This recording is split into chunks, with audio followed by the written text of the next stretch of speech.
One of the greatest mathematicians who ever lived almost never got discovered. No elite university, no famous teacher, no powerful connections. Just a young man in India, a notebook full of impossible formulas, and a gifted special mind. His name was Srinivasa Ramanujan. His story is one of the most extraordinary stories in the history of mathematics. Ramanujan was born in 1887 in southern India. As a child, he was not just good at math. He was consumed by it. Numbers were not just schoolwork to him, they were a world. While other students were solving exercises, Ramanujan was exploring ideas far beyond his age. But there was a problem. He was so obsessed with mathematics that he neglected almost everything else. He failed exams in other subjects. He lost scholarships. And his formal education began to fall apart. To the world, he looked like a student who had failed. But inside his notebooks, something incredible was happening.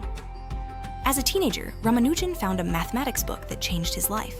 It was filled with thousands of formulas, but almost no explanations. For most people, this book would be unreadable. For Ramanujan, it was a doorway. He began teaching himself advanced mathematics.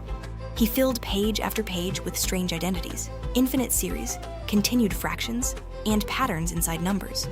Some of his results were already known. Some were incomplete. But many were so original that mathematicians are still studying them today. The strangest part?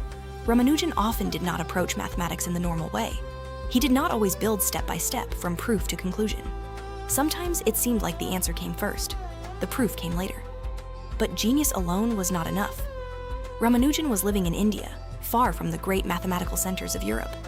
He was poor, he was unknown, and almost no one around him understood the level of his work. So he did something bold.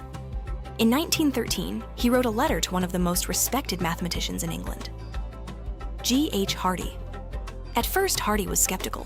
He had received letters from amateurs before. Most were nonsense. But Ramanujan's letter was different. It contained formulas that looked almost impossible. Some were familiar. Some were mysterious. Some were so deep that Hardy could barely believe they came from an unknown clerk in India. Hardy looked at the pages and realized, this man was not a fraud. This man was a genius. Hardy invited Ramanujan to Cambridge. And there, one of the greatest partnerships in mathematics began. Hardy was logical, careful, and rigorous. Ramanujan was intuitive, fearless, and almost mystical. Hardy was skilled in how to prove. Ramanujan had an immense intuition. Together, they worked on number theory, partitions, infinite series, and some of the deepest patterns in mathematics. It was as if Hardy gave Ramanujan a bridge to the mathematical world, and Ramanujan gave Hardy a glimpse into infinity. But life in England was difficult. Ramanujan was far from home. The climate was harsh. His diet was difficult to maintain, and his health began to collapse. Yet even while sick, his mind kept racing. One famous story says that Hardy visited him in the hospital and mentioned that his taxi number was 1729. Hardy called it a dull number. Ramanujan immediately corrected him.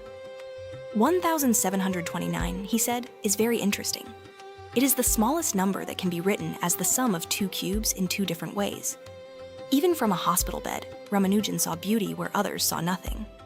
Eventually, Ramanujan returned to India, seriously ill, but he did not stop. In his final months, he continued writing mathematics, new ideas, new mysteries. Then, in 1920, Srinivasa Ramanujan died. He was only 32 years old. But his story did not end there. Ramanujan left behind notebooks filled with thousands of results. For decades, mathematicians opened those notebooks and found treasure after treasure. Some formulas were proved years later. Some became connected to modern physics. Some still feel almost supernatural in their beauty. Ramanujan's life was short, but his mind reached places mathematics had not yet named. He once said that an equation had no meaning to him unless it expressed a thought of God. Whether you see that as faith, poetry, or genius, one thing is clear. Ramanujan did not just calculate, he felt numbers.